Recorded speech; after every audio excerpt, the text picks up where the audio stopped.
नमस्कार। एक बार फिर से आपका स्वागत है प्लांट एक्स पर। और हमेशा कर गुजारिश है, प्लांट एक्स को सब्सक्राइब करें, हमारी वीडियोस को लाइक करें और फ्रेंड्स एंड फैमिली के साथ जरूर शेयर करें।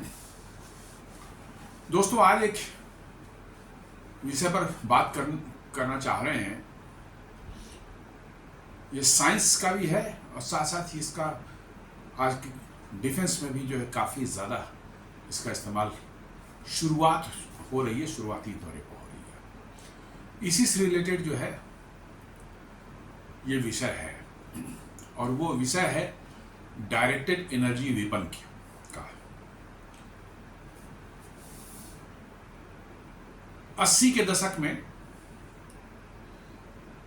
जब रोनाल्ड रीगन अमेरिका के प्रेसिडेंट हुआ करते थे तो एक बड़ा ही एम्बिशियस और बहुत ही बृहद उन्होंने एक प्रोग्राम चलाया था अमेरिका की रक्षा व्यवस्था को अभेद्य बनाने के लिए, क्योंकि उस समय कोल्ड वार का एरा था। सोवियत यूनियन जो उस समय था और रशिया अमेरिका के बीच में बहुत ज़्यादा हमेशा तनाव बना रहता था और दोनों को ही हमेशा डर रहता था कि इस बात का डर रहता था कि शायद दूसरा हमारे ऊपर जो है न्यूक्लियर अटैक न कर दे। ये बड़े लंबे समय तक 50 के दशक से लेकर के जो है 80 के अंत तक जो है ये करीब 40 साल तक ये तनाव बना रहा। उसी दौरान जो है रोनाल्ड रीगन ने जो है ये प्रोग्राम एक लॉन्च किया था, that was called strategic defence initiative, जो शॉर्ट में SDI बोलते हैं। इस प्रोग्राम में बड़े ही फ्यूचरिस्टिक आइडियाज को इंप्लीमेंट करने की बात हो रही थी। बड़े ही फ्यूचरिस्टिक थॉट्स थे कि स्पेस में जो है सैटेलाइट्स होंगे, जो लेजर वेपन्स उनमें लगा होगा, ग्राउंड पर लेजर वेपन्स होंगे, इवन हमारे जो कॉम्बैट एयरक्राफ्ट्स होंगे अमेरिकन, उनमें लेजर वेपन्स होंगे और लेजर का इस्तेमाल कर जो है दुश्मन के मिसाइल्स हों, चाहे उनके कॉम्बैट एयरक्राफ्ट हों, कोई भी चीज़ हो, उनको मार के गिराया जा सकता है।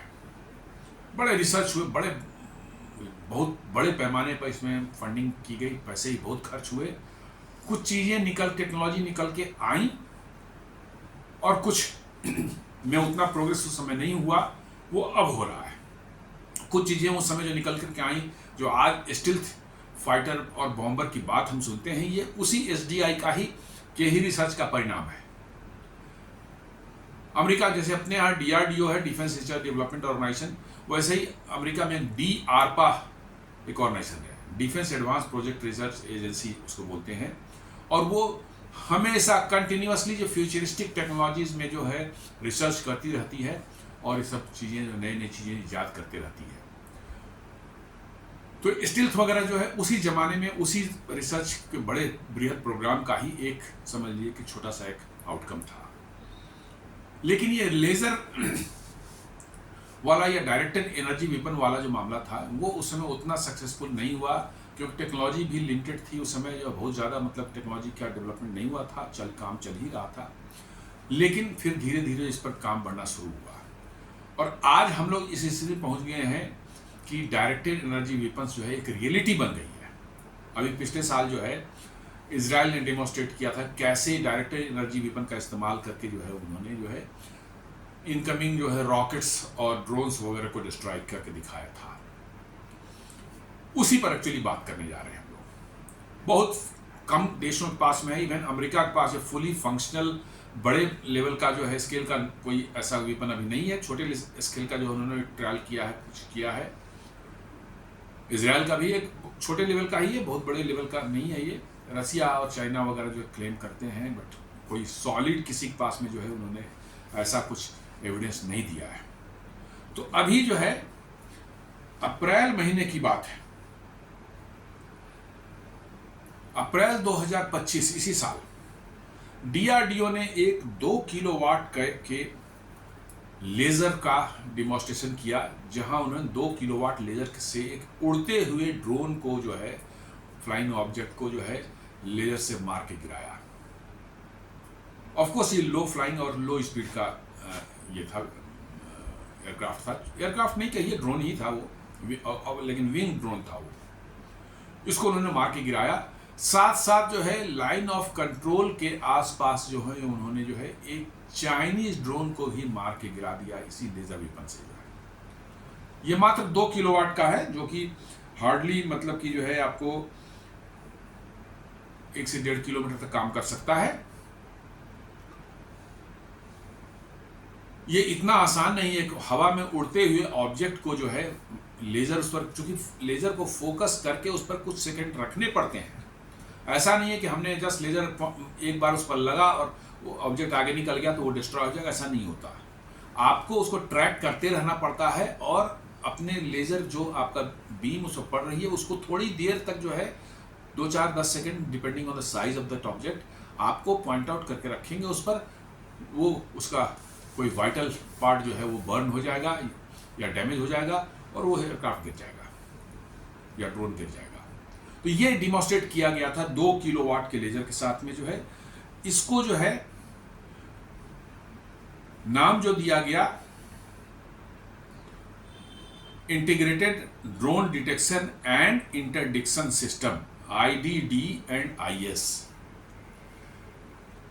इसको हमारे आर्मी ने भी टेस्ट किया और बड़े पैमाने पर अबाउट करीब 400 करोड़ की लागत से जो है 23 की संख्या में जो IDD&IS सिस्टम जो है हमारे आर्म फोर्सेस ने जो है अपने बॉर्डर इलाके में जहां पर ड्रोन की ज़्यादा समस्या रहती है, छोटे छोटे ड्रोन या फ्लाइंग ऑब्जेक्ट की जो है वहां पर डिप्लॉय कर रखा है और it is working fine.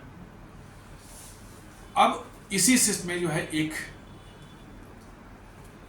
News निकल के आई है जस्ट अभी कल कि DRDO has successfully field tested integrated drone and detection and interdiction system IDD&IS MK2A।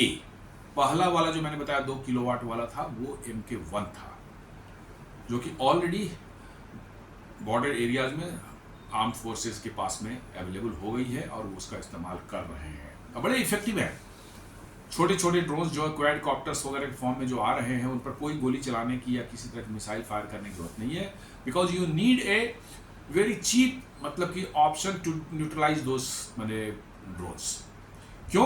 क्योंकि उन ड्रोन की कॉस्ट अपने आप में बहुत ज़्यादा होती नहीं है, हार्डली फ्यू $1000, 1.5-2 लाख के ड्रोन होंगे। और यदि आपने छोटी मिसाइल ये मार दी उसमें तो मालूम है कि 50 लाख का आपकी मिसाइल चला गया। तो उसके लिए आपको जो है ये सब वेपन बहुत ही कॉस्ट इफेक्टिव है। आपको उसको मार गिराने में इस लेजर डायरेक्टर एनर्जी वेपन से जो है हार्डली आपको जो है फ्यू $100 आपको खर्च होंगे। 2-4 किलो मैंने 10-20-50 यूनिट जो है इलेक्ट्रिसिटी से खर्च होगी, उससे ज़्यादा कुछ नहीं होगा।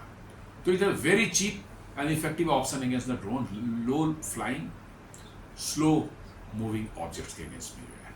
ऑफकोर्स ऐसा नहीं कर सकते कि ये सिर्फ लो लाइंग और स्लो मूविंग ऑब्जेक्ट्स के अगेंस्ट में काम करेगा, लेकिन आपको आगे फर्दर सिस्टम को डेवलप करना है कि how to track and exactly pin point your lasers on the fast moving objects like a combat aircraft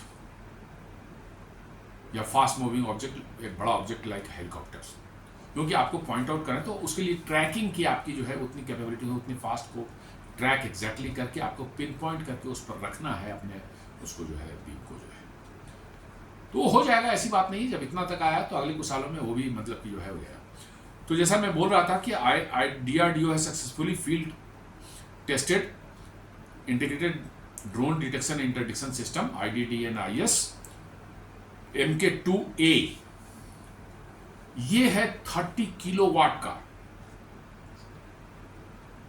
30 kilowatt के होने से जो है इसकी रेंज जो बढ़कर हो जाती है करीब 3.5 से 5 किलोमीटर तक, जो कि क्वाइट सिग्निफिकेंट।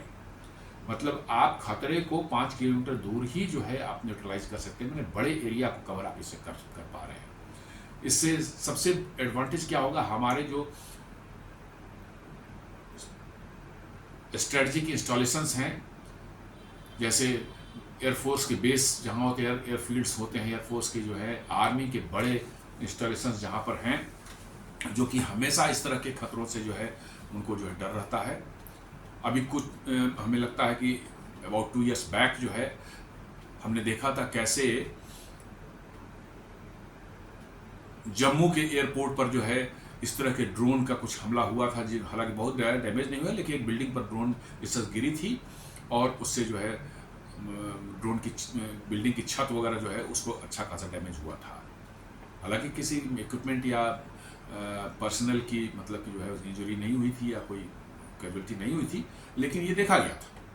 तो इसका मतलब खतरे आपके बने हुए हैं, क्योंकि बड़े एयरक्राफ्ट या बड़े हेलीकॉप्टर्स या बड़ा कोई उस तरह का जो अटैक जो है नॉर्मल टाइम में आपको कोई नहीं करेगा, उनको डिटेक्ट करना आसान है, उनके अगेंस्ट में आप काउंटर मेजर्स जो भी है आपके पास भी है। लेकिन ये छोटे छोटे ड्रोन्स को सबसे पहली चीज़ इनको डिटेक्ट करना बड़ा आसान मुश्किल होता है, बड़े छोटे साइज के होते हैं और जब तक बहुत नज़दीक ना आ जाएं आप इनको डिटेक्ट नहीं कर पाते हैं। और प्लस इनको मारने के लिए फिर आपको बड़े एक्सपेंसिव मिसाइल यदि आप चला दें तो नुकसान तो वर्चुअली आपका ही है। तो वहाँ पर ये बड़े इफेक्टिव होंगे। तो ये नया जो बना है MK2 IDD एंड IS का जो है MK2A, ये 30 किलोवाट का है और 3.5 से 5 किलोमीटर तक आपको प्रोटेक्शन दे सकता है और इसकी जो है फील्ड टेस्टिंग कर ली गई है। अब यूज़र ट्रायल होने के बाद जो है आर्म फोर्सेस में इंडक्शन का इसका आगे होगा। और DRDO जो है वो प्लान कर रहा है, DRDO is preparing to transfer this technology to private companies for mass production. मतलब कि इन डिवाइसेस का ये डायरेक्ट एनर्जी वीपन्स जो है ये 30 किलोवाट वाला जो बनाया है, इसको DRDO प्लान कर रही है कि इसको जो है कुछ प्राइवेट कंपनीज को ये टेक्नोलॉजी ट्रांसफर की जाएगी ताकि इनका मास बड़े स्केल पर प्रोडक्शन इनका हो, क्योंकि इनकी जरूरत बहुत बड़ी संख्या में पड़ेगी, क्योंकि इनका रेंज मात्र 3.5 से 5 किलोमीटर का है। तो आपको किसी एक जगह आपने लगा दिया है तो उससे सारा एरिया, बहुत बड़े एरिया को कवर नहीं करेगा, तो 5 किलोमीटर के एरिया कवर करेगा। तो पूरे देश में सारे इंपॉर्टेंट मिलिट्री इंस्टॉलेशंस के लिए यदि किया जाए तो बहुत बड़ी संख्या में आपको जरूरत पड़ी, तो आपको प्रोडक्शन रेट भी आपका उतना ही हाई होना चाहिए। तो प्राइवेट कंपनी को टेक्नोलॉजी ट्रांसफर करने का प्लान कर रही है ताकि इनका मास प्रोडक्शन शुरू हो सके। ये भी संभव है जैसा बताया गया कि many countries are looking for this type of equipment.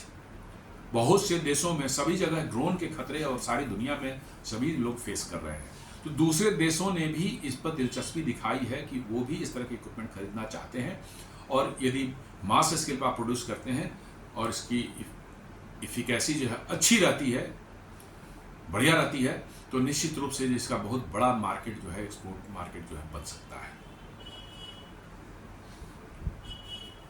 IDD and IS MK2 जो है इसको बनाया है centre for high energy system and sciences CHESS Hyderabad and other laboratories of DRDOs। इन्होंने मिलकर के जो है इसको बनाया है ज्वाइंटली, क्योंकि इसे बहुत से अदर डिफरेंट सब कंपोनेंट्स इसके अंदर में हैं, अलग अलग जो DRDOs की लेबोरेटरीज को डेवलप किया है। अब फाइनली जो है ये जो है high energy system and centre for high energy system and sciences जो है CHESS ने जो है इसको इंटीग्रेट किया है और ये टेस्ट किया गया है। जैसा कि मैंने बताया कि in April during the test it demonstrated the capability of destroying drone and swarm drone. This can detect and destroy low flying drones और drone swarms up to a distance of 3.5 to 5 kilometre. ये मैंने अभी बताया आपको। DRDO जो है सिर्फ यहीं नहीं रुक रही है, ये इसका जो है नाम दिया जो MK2A जिसकी मैं बात कर रहा 30 किलोवाट वाला जो है IDD एंड IS MK2A को जो है इसका नाम दिया गया है सहस्त्र शक्ति। सहस्त्र शक्ति इस सिस्टम का नाम दिया गया है और इसको डेवलप करने के बाद में आप बड़ी कंट्री जो कटिंग एज, ये सब कटिंग एज टेक्नोलॉजी है, लेजर की कोई इतने हाई एक्यूरेसी के साथ जो पिन पॉइंट करके किसी फ्लाइंग ऑब्जेक्ट पर डालना, उसको डिस्ट्रॉय करना, these are not the normal technology, these are very high tech cutting edge technology और उस पर आपकी मास्टरी धीरे धीरे हो रही है। और इसके साथ जो है आप बड़े देशों के लीग में जो कि हाई टेक इक्विपमेंट्स या हाईटेक मतलब कि जो है इस तरह के कटिंग एज टेक्नोलॉजी वाले इक्विपमेंट्स बनाते हैं, उनकी लीग में आप खड़े हो गए हैं।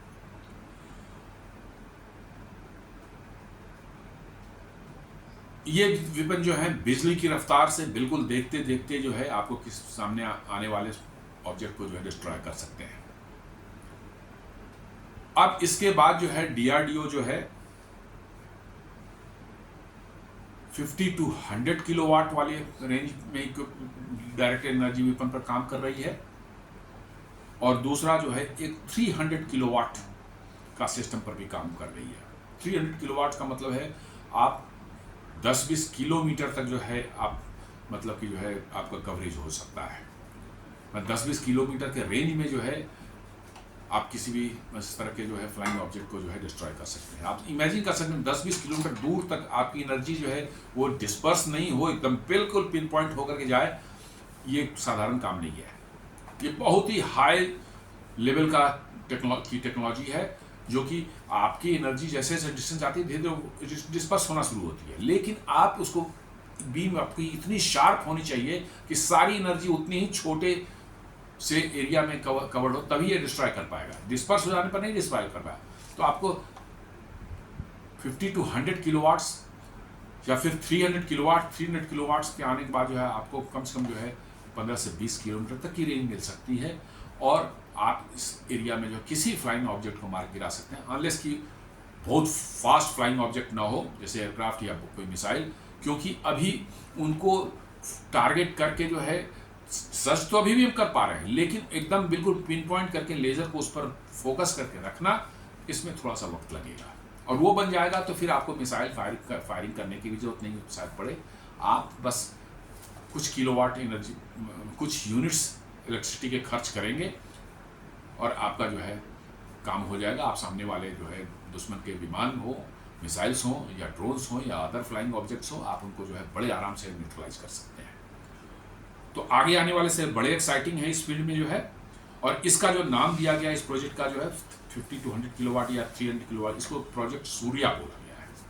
इस डिवाइस का ये जो इक्विपमेंट आएगा इसका नाम सूर्या होगा, और ये अगले 2 से 3 साल के अंदर में जो है बनकर तैयार होने की संभावना है।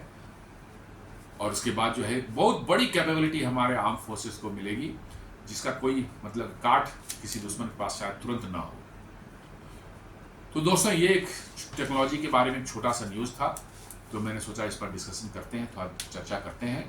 ये सब चीज़ें हमारे आम जिंदगी में कभी कभार जो हम मिस कर जाते हैं, न्यूज़ नहीं देखते हैं, तो जानकारी होनी चाहिए कि हमारे इर्द गिर्द क्या हो रहा है, हमारे देश में क्या हो रहा है, हमारे टेक्नोलॉजी फील्ड में हम कैसे आगे बढ़ रहे हैं। ये जानकारी सबों को होनी चाहिए, हर एक हो, मतलब लोगों को, सिविलियन हो, कोई भी हो, सबको मालूम होना चाहिए।